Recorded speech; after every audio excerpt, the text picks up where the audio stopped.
Kalau kita ngomongin Bitcoin, apa sih yang pertama kali muncul di pikiran Anda? Pasti mata uang digital kan? Tapi gimana kalau itu bukan tujuan utamanya? Nah, hari ini kita bakal melihat Bitcoin dari sudut pandang yang sama sekali beda. Sebagai sebuah sistem yang direkayasa dengan sangat jenius untuk memecahkan masalah-masalah paling dasar yang ada pada uang kita. Jadi coba kita pikirkan sejenak. Kita semua tahu emas itu punya kekurangan. Terus uang kertas yang dicetak pemerintah atau fiat juga punya banyak masalah. Lalu kalau gitu, uang yang sempurna itu seharusnya seperti apa sih? Nah, inilah teka-teki besar yang coba dipecahkan oleh para pencipta Bitcoin. Oke, kita mulai dari akarnya dulu ya. Sebelum kita ngobrolin soal solusi, penting banget buat kita paham apa sih sebenarnya yang salah. Jadi mari kita bedah bareng-bareng, kenapa sistem uang kita yang sekarang ini pada dasarnya bisa dibilang sudah rusak. Lihat deh, ada dua masalah utama di sini. Di satu sisi, kita punya emas. Masalahnya, sifat fisiknya bikin repot, susah dibawa-bawa, susah dibagi kecil-kecil, dan susah buat ngecek keasliannya. Nah, di sisi lain, ada uang fiat yang cacatnya itu karena politik. Nilainya bisa tiba-tiba anjlok cuma karena keputusan bank sentral. Jelas kan? Dua-duanya ini bukan solusi yang ideal. Dan dari semua masalah tadilah, lahir sebuah solusi. Bitcoin itu bukan sesuatu yang muncul gitu aja. Bitcoin itu adalah sebuah sistem moneter yang sengaja dirancang, sengaja direkayasa, khusus untuk menambal semua kelemahan emas dan fiat yang baru aja kita bahas. Jadi apa sih tujuan utamanya? Simpel aja, para perekayasa Bitcoin ini ingin menciptakan satu hal, sebuah buku besar yang bisa diakses semua orang, nggak bisa diubah-ubah, dan datanya selalu benar. Coba bayangin, sebuah catatan transaksi yang absolut yang bisa dipercaya semua orang tanpa perlu ada pihak ketiga yang ngatur. Terus gimana caranya mereka bikin itu? Nah, jawabannya ada di arsitektur dua lapis yang super cerdas. Biar gampang, anggap aja ini kayak lagi bangun gedung.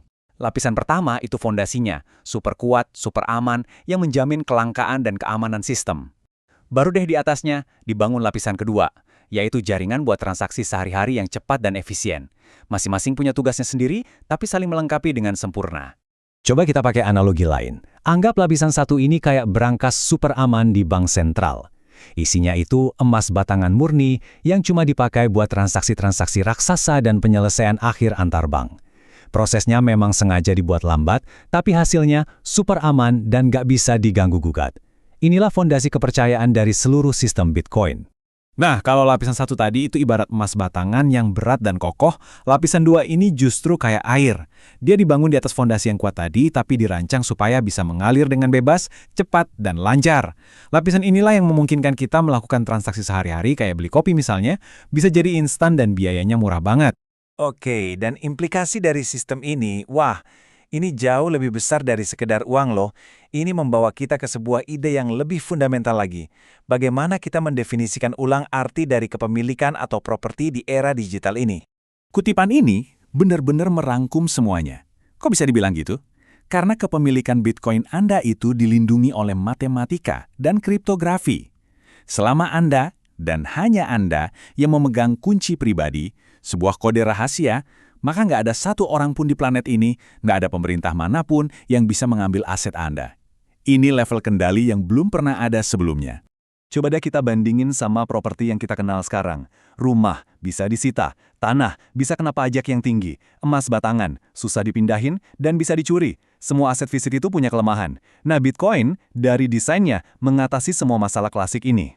Dan ini nih yang membawa kita ke salah satu gagasan paling radikal mungkin ya. Karena sifatnya yang unik ini, Bitcoin secara fundamental mengubah ekonomi kekerasan. Maksudnya logika dibalik kenapa orang menggunakan kekerasan untuk merebut kekayaan. Kok bisa? Bayangin skenario ini ya. Kalau ada perampok nodongin pistol ke Anda buat ngambil emas, ya sudah, mereka berhasil. Tapi kalau yang mau diambil itu Bitcoin, kekerasan justru jadi nggak efektif. Kalau mereka sampai membunuh Anda, kunci pribadi Anda bakal hilang selamanya. Bitcoinnya jadi nggak bisa diakses oleh siapapun, termasuk si perampok. Dia nggak dapat apa-apa. Nah, ini secara radikal mengubah insentif dari kekerasan jadi negosiasi.